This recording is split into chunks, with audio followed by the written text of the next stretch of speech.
These are mine. Okay. Okay. I just want it to face up. I think that might be all right. Okay, let's try.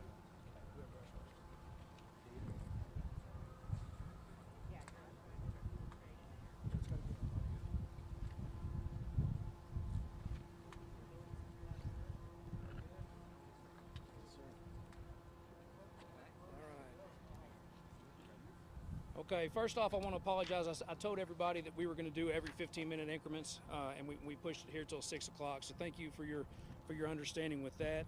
I am going to do a really quick, brief recap of what we started out with, and then go into what information we have received since then. So again, this afternoon at 3:32, we had gotten dispatched here in downtown to a structure fire at the address of 810 Houston Street here in downtown Fort Worth at the Sandman Hotel. When companies started arriving on scene, they switched that call type to multiple calls of an actual explosion that had taken place. At that point in time, we switched gears a little bit from looking at it from a fire standpoint, and how many, life safety is our number one. That's our priority anytime we roll up on a scene like this. So we did have to switch gears a little bit from a fire to an explosion. Now there was live fire that was in the building that has been extinguished since then. And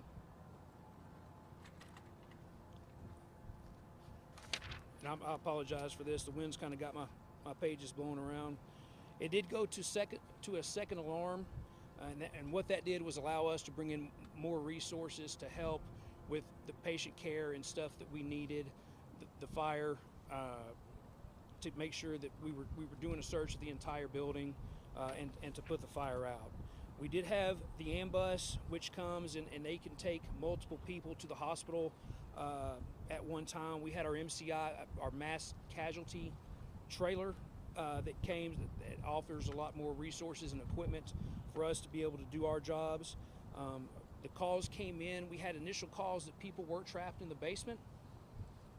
We did extract several people from the basement that weren't able to get out on their own at that point in time. We have since then started doing our secondary all clear.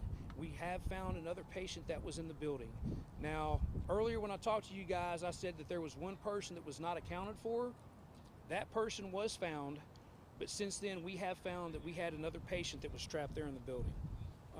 Again, Arlington has cooperated with us, as they always do, and staged some of their apparatus here to help us with our call volume. And we do have that Family Assistance Center that's located at Lot 15 at Sundance Square parking lot, 205th Street. So what that Family Assistance Center does is it goes back, if you're looking for loved ones, if I know we're having an issue right now because of the amount of people that are down here with cell phone service, if you have a loved one that you cannot get in touch with, you can go to the location at Lot 15 at the Sundance Square parking lot, 205th Street, and we've got resources that are there to help you come in contact with your loved ones if you have not been able to make contact with them since this incident started. This is still a very active scene. Based on our characteristics of the explosion at this time, we have been working in collaboration with the ATF, the FBI, with our arson and bomb division as well. And so, again, we have not made 100% determination, but we wanted to make it clear that this was some type of gas explosion, and we're still working on the details of that to figure out what all caused that at this point in time. The hotel was operational. We do know that there was some reconstruction and stuff that was going on. There were 26 rooms that were occupied. So like I said, we did get, or people were either checked into the rooms and had gotten out on their own, or we did go in there and do some rescues on some patients, to make sure that we could get them to the proper immediate emergency care. The patient count as we speak is 20. At this point in time, we do not have any casualties. We don't have any deceased that we're aware of at this time after all the search and stuff that we've done. So I want to bring an emphasis to that. I can open it up from questions at this time. Sir, do you think that the reconstruction might have had, or the, can you explain a little bit about what that work was and if it might have had anything to do with the explosion? Well, so the question is, as far as the reconstruction goes, is that what may have caused the event that happened today? I don't know the details on the reconstruction itself. I don't know if it was, I mean, the hotel was operational, and so I guess basically I can't answer that question specifically for you. So the number of injured has gone from 11, our last update, to now at least 20. We've got 20 total. There were 19 that were treated here on scene and or transported to local hospitals, and we do have one patient that has walked into the hospital on their own from here on scene to get treatment at the hospital. Still only one critical. I'll let Matt Zvasky with MedStar talk about that. So the total patient count from this particular incident currently remains at 20. 19 of them were treated on the scene. Of those 19, 1 was in critical condition, 4 were in serious condition but not life-threatening. The rest had minor injuries. So far, 14 patients have been transported to local hospitals. 1 patient did actually self-transport to JPS with minor injuries. So a total of 21 patients total injured from this event so far that we know of. Do we know which hospital? In the building? Were they blocking the sidewalk? Were they driving? Do you have any idea on where people were when they were injured? We don't know where they were when they were injured. They could have been outside, they could have been inside. So we're not sure. You said you were able to find the person missing, right? I'm going to let Craig answer that, but yes. And that was for you, the 14 that were taken, does that include the person who walked in, or is it 15? No, be 15. We transported 14 to the hospital using 12 ambulances and our ambus. Can you tell us which hospitals? All of them. All area hospitals. Yes, we triage them and we rotate them to make sure that no one hospital is going to be inundated with patients. We saw a woman being treated outside of the hotel. Is that the patient that was missing or the person that was missing? Don't know. Someone was found when you did the second sweep. You mentioned that. Were they- Yes, ma'am. So when we do our preliminary search, it's a real get in quick. At that point in time, we weren't really sure. You know, they were talking about the stability and stuff of the structure itself. So when we do our primary search, it's a real get in there fast, as quick as you can, kind of room by room type thing, just like we do in house fires and other incident hazardous materials if we're going into a structure. Then once we kind of get a little bit of a headway on the incident, it allows us to go back in a second time and take a little bit more time to do a more detailed and thorough search, just to make sure we can go room by room, looking through all the different places. You know, at some instances, like on this one, there was some smoke that was involved. So that secondary happens after everything's kind of cleared out a little bit, and we've got a better visual standpoint to go in and really feel that we've done a lot better of a job outside of, you know, the second time. So just so I'm clear here, is it 20 or 21 patients? It was 20 total. 19 were from here on scene. No, I'm sorry. So This is a very fluid situation. We're getting updates as we go. So there were 21 patients total that reported injuries from this particular incident. We all treated 20 on scene. 1 left the scene, went to JPS on their own. Okay. Thank you. Does that help? I'm glad we got you the right answer to that question. Can you tell us more information about for those who are coming from your loved ones? Can you give that address? So that address, we call it the Family Assistance Center. Sometimes it's known as the Reunification Center, just to be clear with all the different terminologies and stuff that goes on. That is actually at, like I said, it's at parking lot 15. At the Sundance Square parking lot. The address is 200 5th Street. 200 5th Street. So again, like I said, if you've got loved ones or family members that you have not been able to come in contact with since this incident happened, you can go down to that location and they will be able to help you get in touch with those family members. Like I said, I do know we have, just from the amount of people that are down here right now, we have been having some some cell phone issues, not being able to get out or in and things of that nature. Sir, is there anything you can say about like how often gas lines might be inspected and if there's been any issues at this hotel or in this area? So all I can say on that is I do know Atmos is on scene. The fire department is not over gas inspections and things like that, so you would have to contact Atmos to get that information. Right.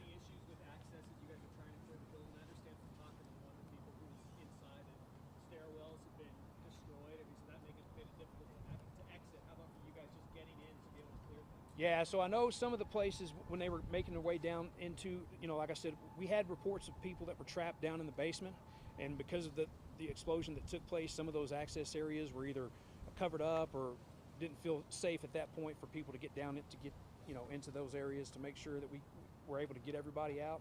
So that did play into the tactical standpoint of this operation, was just safety for our people to make sure we could go down there and safely bring out whoever that we could find without causing more of an issue than what we already had. Is there a chance residents who have cars inside the evacuation zone may not be able to leave tonight? I'll let PD talk about that. I don't know what the question was. Is there a chance residents with vehicles inside the evacuation zone won't be able to leave tonight?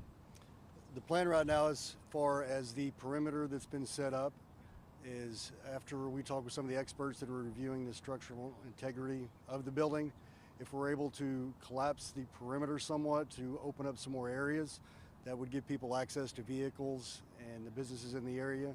Obviously, we won't be doing that until it is safe to do so, but the last thing we want to do is inconvenience anyone who needs a vehicle to get home.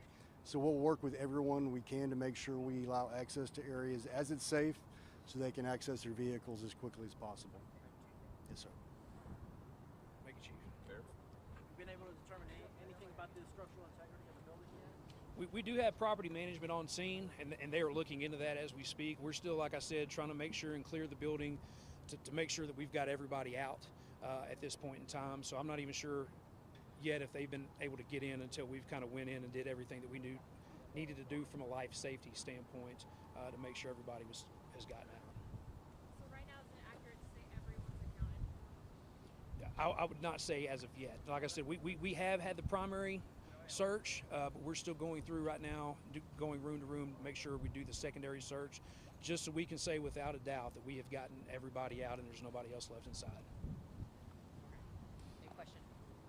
The building's 104 years old, kind of a historic structure here in town.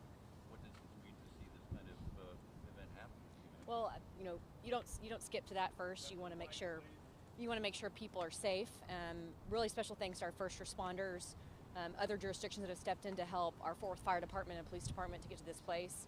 But of course, it's a beautiful building that was just recently renovated and opened, and so we'll work with the ownership of that building as quickly as possible, as soon as it's structurally sound enough to do so. But it's heartbreaking for downtown Fort Worth, of course, and at this point, well, our hearts and prayers are with the victims at area hospitals. So.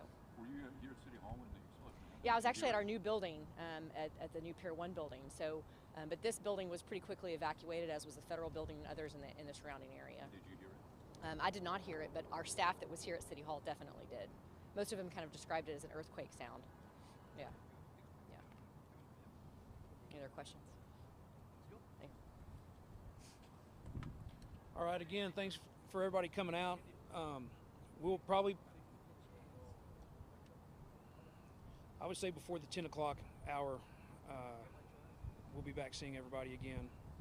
Greg, can you describe the scene when you guys when you first rolled up? Can you describe what they're not seeing? You didn't see it down the street. Yeah, so when you pull up on the scene, I mean, it's there's a lot of destruction and stuff that's going on. Not only on when you're looking at the building itself, that you can tell that there's been some windows. It looks like maybe some walls and stuff that have been blown out. Covers from whether it be gas or water that are inside the streets. The covers were blown off from the street side. So I mean, when you're looking, like I said, there was a small fire I know that they had to extinguish throughout that event.